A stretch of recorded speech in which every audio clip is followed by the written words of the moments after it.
Good afternoon, everybody. Thanks for joining us. Okay, gut feeling, you walk in a room, you sense something. You know something's going on, you know there's tension in the room, nobody said it, there's no quote unquote facts to verify what your feeling is, but you just know something. Or someone asks you to do something and your first instinct, you have that reaction, that gut feeling, you know you shouldn't do it, or you know you should. Yet most of the time, or often, many of us, myself included, make the decision opposite of what my gut was telling me. I think we all kind of struggle with that. So today we're going to be tackling intuition.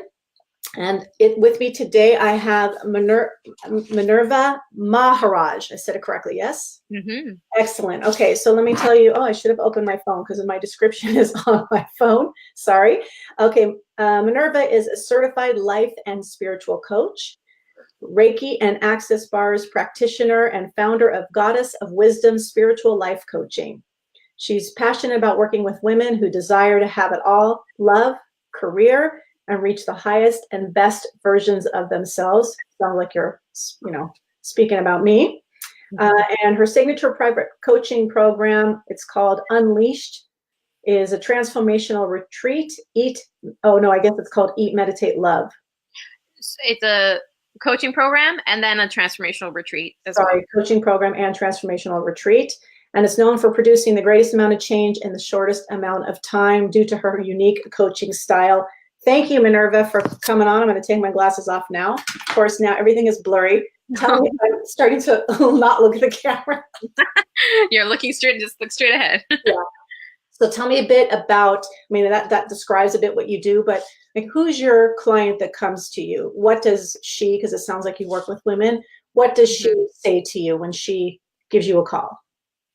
Yeah, I get a lot of women who are in their mid to late 40s, and it's not limited to that. I get 30 and 50-year-olds as well, but I often get a lot of women who, they are into self-development, they're hardworking, they're professionals, they have a good career going for them, but just the system that they've been running and who they've been up until that point is expiring. I say, like, the ego side is showing up, and things that are not working for them anymore are showing up in their relationships, either the current relationship that they're in, or they're struggling to find their life partner, or they're wanting to advance at work. But overall, it comes down to they're just not happy with who they are and where they are, and they're just ready to take it to the next level.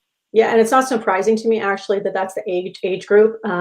One of my friends just turned 40, or my cousin just turned 40, and I said to her, oh, sorry, my phone is on, sorry about that. I said to her, welcome to the best 10 years, because for me, it was when I hit my 40s, when I started really reflecting. I was always self-reflecting, but I really started doing this at a deeper level. Wow. I started caring a lot less about what other people thought, which helped me access things that I otherwise wouldn't have. So that age group kind of makes sense, but obviously we can do this at any age. So let's dive in.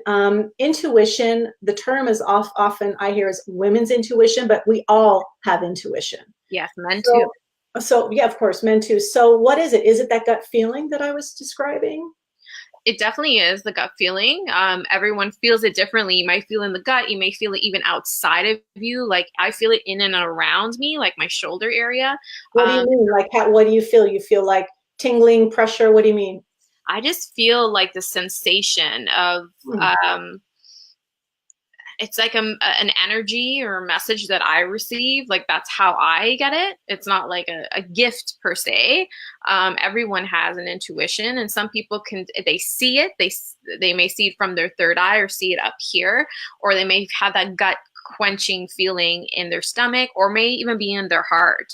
So yes, what intuition is what the way I explain it as a spiritual life coach is the voice of your spirit. So we are energy beings before we are human beings. So to me, it's that voice of that spirit, that energy of who you be, and that provides that inner wisdom and inner voice of what to do and what not to do. So it's always guiding you to the highest and best, is what I believe. Okay, so Minerva, I actually am on board with everything you're saying. I feel the same thing, and actually I can kind of feel things around me as well. But that, now we're talking about another group of people who are open to like a spiritual angle to this. But intuition, it doesn't necessarily mean that you have to believe in energies and chakras and spirituality. You can also just find other ways that are a bit more, I guess, accessible for the general population, correct? Right. Correct. Yes. Agreed. I understand what you're saying. It's something more practical that we all have. You don't have to be spiritual, or it's not a religious thing. It's really just your inner wisdom. If you really want to just break it down, it's just this inner knowing and this voice inside that is like your inner GPS. So this inner wisdom that we have, this gut feeling, intuition, whatever you want to use, is this something that's developed over time based on our experiences? And then it, like, when we have a feeling about something and either we were right or we were wrong, it taught us something and then like made us more attuned to the next experience. So then over time it becomes easier to access and understand. Yes, definitely. We all have it when we're born. And the stronger it is because it needs nurturing. It's more fine-tuned it is.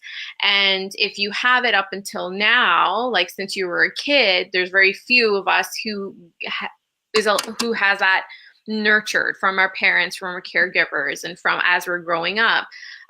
But what happens is, if you were one of the lucky ones to get it nurtured since you were a young kid, then it will be much stronger and fine-tuned, and you would rely and lean on that more. Often what happens is when we're younger is that we are conditioned out of it because it's not very practical, right? It's sort of like, this is also, we're told a lot what to do and not lean on our own knowing of what to do. And so that's why we're conditioned out of it. And as we're older, it may feel harder to rely on it because, again, it's not practical and we're not used to doing that and trusting our own voice and trusting our own decisions, trusting that gut feeling. And also I feel what takes us out of it is ego. Versus the ego meaning this is what we want, I want it now, this is how it must look like. And so we are used to leaning away from what is right for us. Does that make sense? It does. And I want to get to the ego. I want to dive into that a bit more, but let me back up to this conditioned out thing. Mm-hmm. It's so spot on, Minerva, because if I think back to my own childhood, if I think about even the way I parent, and maybe you yourself, even with your little girl, although you're probably more evolved than I am, but your kid says like, I don't want to eat that. You're like, really? Oh, but you should. Or Mommy, my arm hurts. You're like, oh, come on, you just fell, and I think back to my own childhood and my own experiences, which I have an abusive background, meaning I was abused and was given messages from a very early age. No, it's not happening. You can only imagine how that's created a lack of belief in my gut reaction, because when something was really bad, I was told that it was not true. So it's taken me a life to try, and I'm still working on undoing that. But even the simplest things, even without abuse, it's true. We are getting that message from people that we're not right. Right. So now, and then you were mentioning the practicality. So explain that a bit more. Like, why are people saying, no, it's not practical to rely on how you feel? You have to rely on evidence, like what the facts are in front of you. Is that what you mean? Yeah, that's exactly it. It's because it's not tangible. You can't see it. It's not black and white. It's relying on something that is unseen. It's relying on energy. It's relying on a gut instinct. It's relying on, your own unique feeling about something, and will be different from what I feel about something. Right. So if that, yeah. And there's a lot of competing things going on now as well, too, because as society advances, in some ways in some ways we're regressing, because yes, now all the information is available for us. This is what I read. These are the facts. This is where it is. And so it seems like we're moving into this proof, evidence-based place, moving completely away from like accessing just feeling and presence and understanding just because we understand and we just know it at a deeper level. So it's probably, I would think that people are becoming more and more separated from that ability to have their intuition be a part of their daily life and their choices. Right. We very much, the society really depends on science and scientific proof and research. And sometimes it kind of bothers me because sometimes it takes, a new research that says that, there is an ego, there is a subconscious, there is a higher power. And I remember a book called, I believe it's Proof of Heaven, has a blue butterfly. Oh my God, Eben, yeah. the doctor. Yes, he's a neuroscientist, like a brain surgeon, and only because it's an amazing book. I love it. Just vibrated and resonated with me on every level. But it takes sometimes someone scientific and in the very practical evidence-based world to say, hey, there is something more than what we see before us. And I'm so grateful for books like that. But it also, just shows how disconnected we are from our own inner truth and our own inner knowing, and that we need someone else to and I'm grateful again for that, because it is confirming what it is that spiritualists know and that are coming to that truth. I do feel though that we are in a day and age where consciousness is growing, thankfully. And, things like yoga, meditation is more open, and we're having these conversations and doing Facebook on intuition, I don't believe was really around like 15, 20 years ago. So I do feel there's a need, there's a calling in that energy, in that feminine energy. And that's where the intuition comes from. It's from the feminine energy of us is rising and is in more need. So let's get to this more of a practical implementation of this. And you talked about ego, and maybe this is what you mean. So the ego of ourselves is the piece that's like very goal oriented. I'm achieving this, and this is what people think of me, and this is what I'm comparing myself to others. That's kind of how I understand the ego. And so the competition in my own mind, and I mean, I'm guilty of it as well, is how do I balance what I know versus what I think intellectually should happen, but it's not merging with what's actually going on in my heart. Like there's this thing. So how do you suggest people start to, number one, before we get to how to connect, number one, how do they begin to just say, okay, I'm going to be open to re-accessing something that I was born with, is knowing deep within me when something is what it is? How can people get more in touch with that? Well, it sort of touches what you were saying about the ego, the way to, you have to address where you're at, and to jump into being somewhere enlightened and opened and touching on a side of us, the energy side that hasn't been exercised for a long time. I think you need to address, number one, the ego. You need to be in touch and be aware and witness the ego. And by that, the ego is the false self. It's the personality self that we've created out of search. We've created this false identity. This false self is created in search of love, safety, and approval. And so we do that in different ways. It has to be through our job, or making enough money, or I need to get married because it's going to mean that I'm loved, and I need to be in a relationship. This need, and it's coming from a place of fear. It's coming from a place of lack. So that's how you know you're operating from a place of ego. When you're operating from a place of ego, yes, you are stepping away and you are disconnected from the opposite of that, which I call essence. And when you're in a place of essence, that is who you are when you come into this world, even before physical, before you're a baby, that energy being. It's the essence of you, that pure light, love being. Hopefully this is making sense. I'm trying not to be too speaking. Yeah, so let me throw it out to you then. I'm a client and I come to you and I say to you, Minerva, I had an abusive history. Like I said to you, I came to you, let's say I'm your client. And I said, for many, many years as a young child, I was told that what I was feeling was not true. Mm-hmm. And I know that that's happening for me, but I continually have difficulty recognizing that that is a true feeling. It is a true intuition, because I have the habit of second guessing myself. And this is actually something that I would have said to you. So what would you say, Stephanie, this is your first step to try and get connected with what you know? The first step is recognizing why those people around you try to talk you out of it. So it's actually something external. it's addressing the what took you out of trusting your own instinct. Is that people telling you, and why are they telling you that? Was it so they feel safe, so they feel that, you know, they couldn't accept what was going on, so they're talking themselves out of you? Or is it their way of trying to protect you at the same time, and they didn't want to see you go through that pain for whatever reason? The reason you got pulled out of that is because of someone else's unconsciousness. It's because of someone else's ego. So it's addressing that as to why you're separated and why your ego developed, and your ego developed also to keep you safe. Mm-hmm. Right? So does that make sense as a It first does. step? And so there is some benefits to having the ego develop, because it does keep you safe and makes you feel good and secure. So that's good. So then let's say I recognize it and understand the dynamics of what was happening. What do I do? Do you like counsel me to just, sit quietly, like experience things around me? Is that like the first step, is just sort of being present and like trying to pay attention to different feelings that you're having? Well, if we're looking for a practical tool, a lot of it would be meditation. I mean, there's coaching. That's a whole journey, especially, for example, what you've been through. There's a lot of trauma there, so it's very layered. Right.